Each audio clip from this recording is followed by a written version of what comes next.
Môre sê Radio Fynbos luisteraars.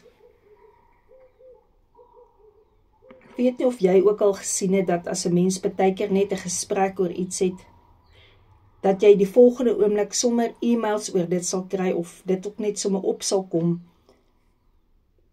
by van jou goed in Facebook of in Instagram. En van hierdie advertensies, en ek weet mense moet adverteer en alles, maar van dit sny net sommer in. En jy het nie eers daarop geklik nie, maar dit sny net in jou lewe in. En dan wil ek praat oor hierdie dinge, wat sommer net insny, hierdie insny gedagtes. Dis asof daar net 'n remote knoppie gedruk word, en hy negativiteit kom in, of jy is heel happy, chirpy, gaan goed met jou, en skielik sny daar net iets in jou lewe in, wat net vir jou so ongelukkig kan maak. En dis soos hierdie mense wat net met hulle vuil skinder net ander mense wil besoedel voor jou, en jy sien lus om hierdie goed te hoor nie, want jy weet hulle is in elk geval besig om sterkies aan te las. En vanoggend het ek net hierdie boodskap, watch your mouth.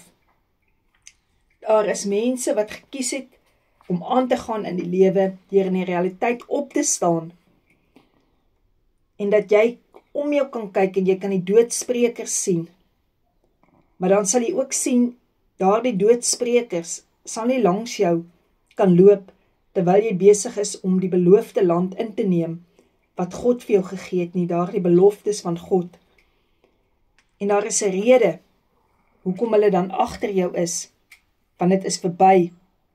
So wil ek vir jou vanoggend aanmoedig, om nooit toe te laat, om regtig daarteen te waak, dat goed wat verby is, al jou vreugde sommer net in jou gedagtes kom vat nie. Nie toelaat dat daardie gedagtes net insny nie. Want God sê vir op die 10de Desember, sê hy vir jou so duidelik, in sy woord uit, wat Jesus gesê het, dat jy elke gedagte gevange moet neem, gehoorsaam maak aan Christus Jesus. En dat jy vanoggend kan kom en dat jy communion kan gebruik, dat jy vanoggend kan sê, Here, ek wil my gedagtes gevange neem. Here, ek wil dit gehoorsaam maak aan U. Dankie vir U bloed, Jesus. Dankie vir U liggaam. Dankie dat ek U tot binne in my kan neem.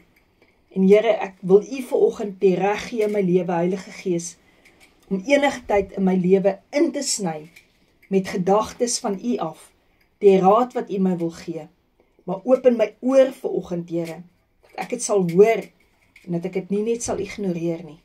In U naam Jesus bid en vra ek dit. Amen.